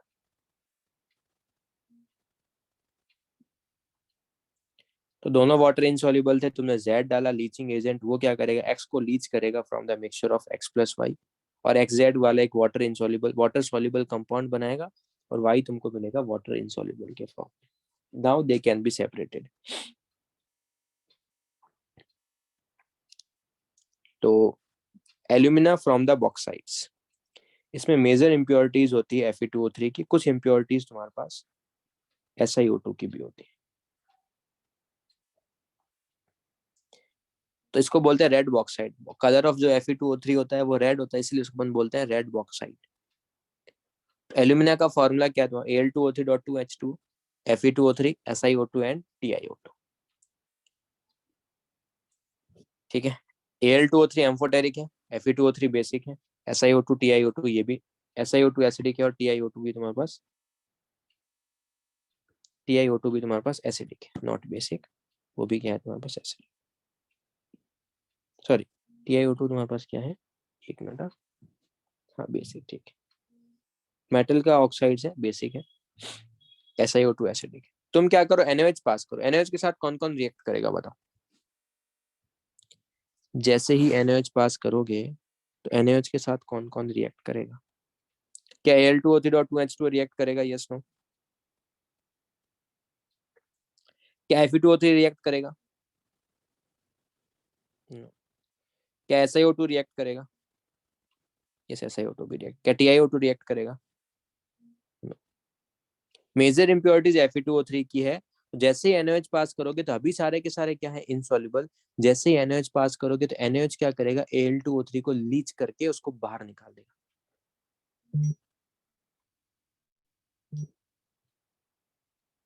Al2O3 उसको Leach करके बाहर निकाल देगा। तो क्या Fe2O3 सेपरेट आउट हो गया अपने से, यस नो। Al2O3 NaOH के साथ रिएक्शन करके क्या बनाएगा बताओ। Al2O3 NaOH के साथ रिएक्शन करके, बता चुका हूं पहले भी रिएक्शंस।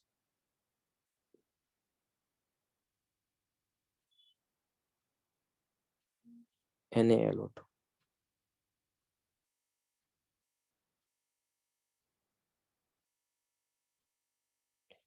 तो वो सॉल्युबल है। SiO2 NaOH के साथ रिएक्शन करके क्या बनाएगा, SiO2 NaOH के साथ। Okay Tanmay, very good. Okay Shivani, good. तो अगेन SiO2 NaOH के साथ रिएक्शन करके एक तो तुम्हारे पास ऊपर तो बन जाएगा, ये आई होप सबको पता होगा, यस। NaLO2 भी लिख सकता हूँ, एंड साथ ही साथ उसको NaLOH भी लिख सकता हूँ, यस। और यहाँ से क्या मिल जाएगा, Na2SiO3 मिल जाएगा, प्लस वाटर मिल जाएगा।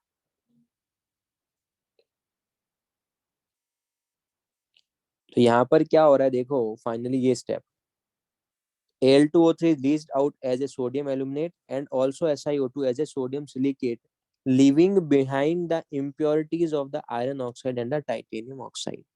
तो उसकी impurities वहीं पे रह जाएगी, बाकी सारे के सारे soluble हैं। फिल्ट्रेट करो, तुमको सारा का सारा एल्यूमिनियम, सोडियम सिलिकेट्स, और तुम्हारे पास एल्यूमिनियम सोडियम मेटा एल्यूमिनेट मिल जाएगा। ये क्लियर है। अभी सॉल्यूशन कैसा किया है तुमने, बेसिक सॉल्यूशन कैसा किया है, बेसिक, रिएक्शन फॉरवर्ड गया। सॉल्यूशन एसिडिक करो तो एल्यूमिनियम क्या है, एम्फोटेरिक है, तो रिएक्शन फिर से बैकवर्ड चला जाएगा। तो नेक्स्ट स्टेप में यही है, the aluminate solution is neutralised by passing CO2 gas and hydrated Al2O3 is precipitated. अब इन दोनों में से सिर्फ Al2O3 जो होगा, सॉरी इन दोनों में से ये वाला और ये वाला, अगर तुमने CO2 पास कर दिया तो ये CO2 के साथ रिएक्शन करके फिर से बैकवर्ड चला जाता है और तुमको Al2O3 का ऑक्साइड या फिर उसका हाइड्रोक्साइड मिल जाए। और ऐसा ही Na2SiO3 उसके साथ कोई भी रिएक्शन नहीं करेगा। तो नेक्स्ट स्टेप में वही है, plus CO2 it will give Al2O3 dot NaHCO3 मिल जाए। इस पूरे प्रोसेस को बोलते हैं तुम्हारे पास, दिस इज का बेयर्स प्रोसेस। अभी जो प्रोसेस बता रहा हूं this is called the bears process. जैसे ही Al2O3.XH2 या फिर इसको तुम ये भी लिख सकते हो, और AlOH होल थ्राइस, इसको हीट कर दो। जब भी अपन हीट करेंगे हाइड्रोक्साइड्स को, उसको अपन बोलते हैं कैल्सिनेशन, जो मैं तुमको नेक्स्ट क्लास में बताऊंगा। उसके बाद इसका कैल्सिनेशन कर दोगे तो तुमको Al2O3 मिल जाएगा।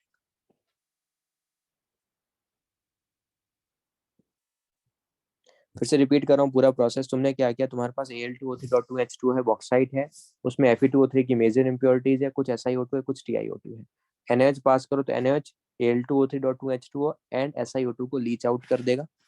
Fe2O3 एंड TiO2 जो है वो impurities living behind the impurities, उसको तुम सेपरेट कर सकते हो। उसके बाद क्या होगा, तुम्हारे पास दो वाटर सॉल्युबल कॉम्प्लेक्स मिलेंगे, सोडियम का भी मिलेगा, सिलिकेट्स का भी मिलेगा। जैसे ही CO2 पास करोगे, तुम्हारे पास जो सोडियम एल्यूमिनियम वाला जो है वो क्या करता है, तुम्हारे पास फिर से प्रेसिपिटेट दे देगा AlOH होल थ्राइस का।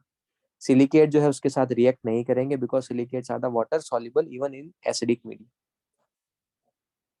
तो जैसे AlOH होल थ्राइस मिला, उसका कैल्सिनेशन कर दो, जो मैं तुमको अभी बताऊंगा। कैल्सिनेशन में अपन क्या करते हैं, उसको हीट करते हैं हायर टेम्परेचर। जैसे हीट करोगे वाटर बाहर मिल जाएगा, तुमको Al2O3 ऑब्टेन हो जाएगा। This particular process is called a bears reagent, क्योंकि बेयर्स साइंटिस्ट का नाम है, तो उसने उसका अपना पेटिशन बना लिया एंड उसके बेसिस पे उसका अपना नाम देके रखा है बेयर्स रिएजेंट। वही सेम, अगर देखो एक चीज ध्यान रखना, अगर मैंने तुमको पहले नहीं बताया तो एक चीज ये ध्यान रखना, क्या मैंने तुमको ये चीज बताया क्या, अगर तुमने Na2CO3 के साथ हीट करके रखा है, it is also act as a strong base, yes or no? क्या ये मैंने बताया क्या कभी?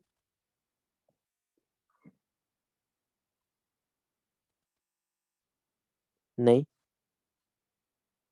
ठीक है, सुनो, नहीं बताया तो सुन लो।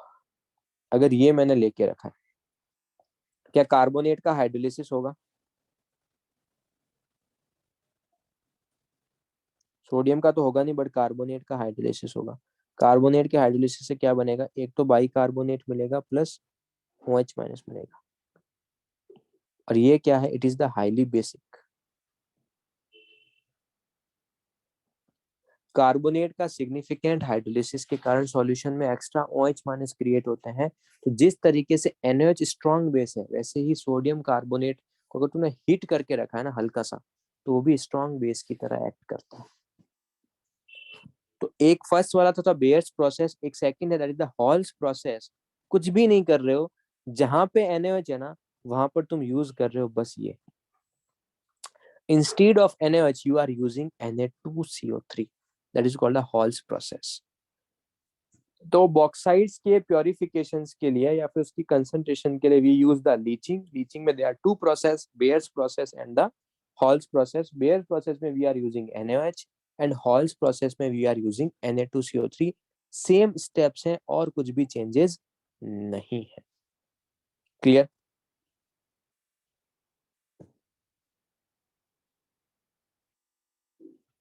फिर लास्ट तुम्हारे पास है, तुमको Ag2S से ऑब्टेन करना है लीचिंग के अंदर बस। तो अगर Ag और Au है, उसकी मेटलर्जी में जो अपन यूज करते हैं that is that particular process called the leaching, या फिर इसको हाइड्रोमेटलर्जी भी बोल सकते हो। तुम क्या करो, KCN पास कर दो। प्रोसेस क्या देखो, Ag है, ये तो इम्प्योर है,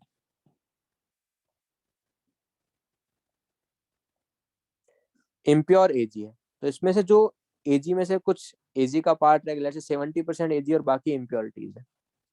तो जो 70% Ag है ना, वो CN के साथ और O2 की प्रेजेंस में, O2 क्या करेगा, O2 करेगा Ag को ऑक्सीडाइज, इसको भेजेगा +1 में। O2 क्या करेगा, Ag को करेगा ऑक्सीडाइज, इसको भेजेगा +1 में। और now they both will react और दे विल फॉर्म कॉम्प्लेक्स।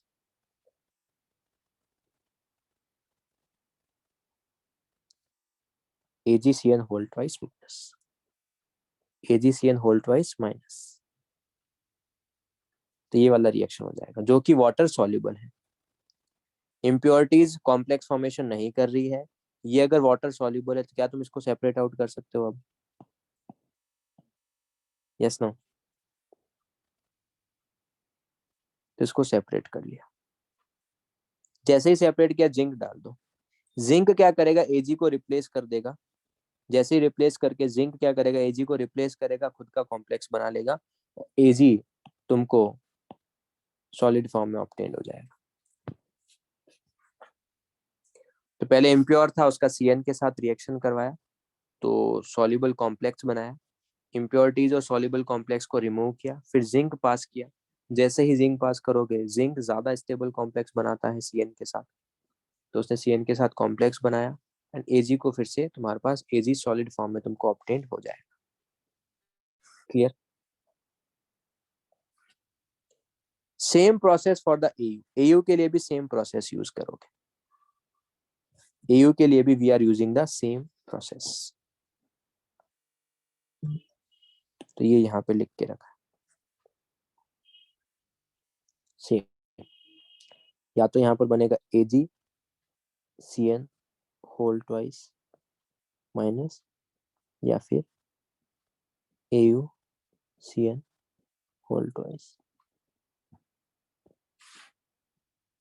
इसका नाम भी है मार्क ऑर्थर साइनाइड प्रोसेस, जो मैं बाद में जब इन दोनों का एक्सट्रैक्शन करवाऊंगा तो वहां पर लिखने वाला।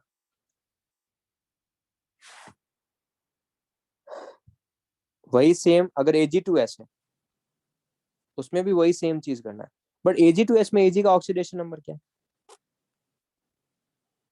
Ag2S में Ag का ऑक्सीडेशन नंबर क्या है? +1। तो फिर यहाँ पर O2 क्यों ऐड कर रहा है? ये डाउट जनरली लोगों को आता है।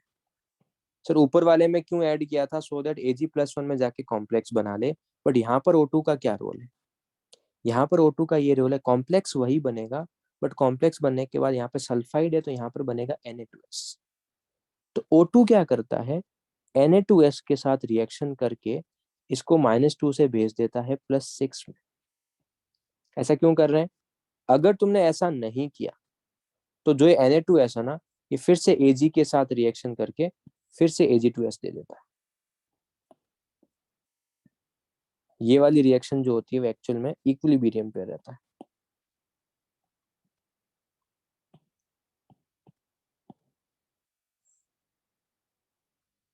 तो अगर तुमने ऐसा नहीं किया तो होगा problem.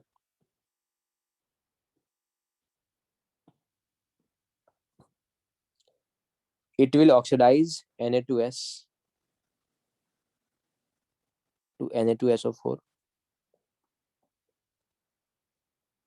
to prevent backward reactions. If O2 is not taken, Ag will combine with S2 minus and form again Ag2S। फिर से Ag2S मिल जाए।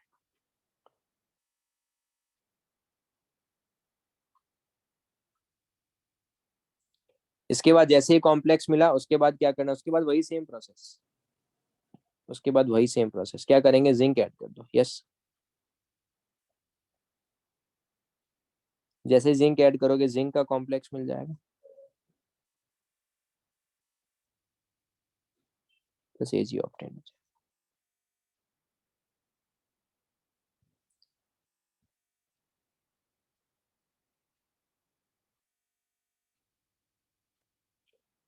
जनरली अगर तुम बाकी जो भी कंपाउंड्स देखोगे ना, वहां पे अपने को डायरेक्ट, यहाँ पे मेरे को डायरेक्ट मेटल ही मिल रहा है। यहाँ पे जो भी उसका सल्फाइड और था ना, डायरेक्ट मेरे को मेटल ही मिल गया, तो उसकी रिडक्शन की रिक्वायरमेंट ही नहीं रही। यस, यहाँ पे इसका रिडक्शन करने का कोई नीड ही नहीं था, अपने आप ही हो गया। Next time we will continue with the roasting, calcination, उसके बाद रिडक्शन एंड प्योरिफिकेशन। एक बार वो फिनिश होने के बाद चीजें अपने आप फिनिश हो जाएगी। बट इसको रिवाइज करके रखना, लेक्चर 1 लेक्चर 2 कर लो, लेक्चर 3 अपने आप हो जाएगा। कुछ डाउट है तो पूछ लो, यहाँ तक आज के लिए इतना ही करेंगे।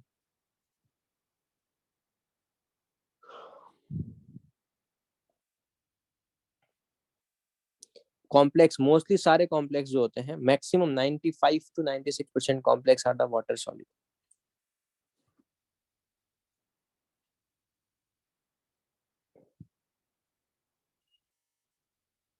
हाँ, एस ब्लॉक खत्म हो गया है।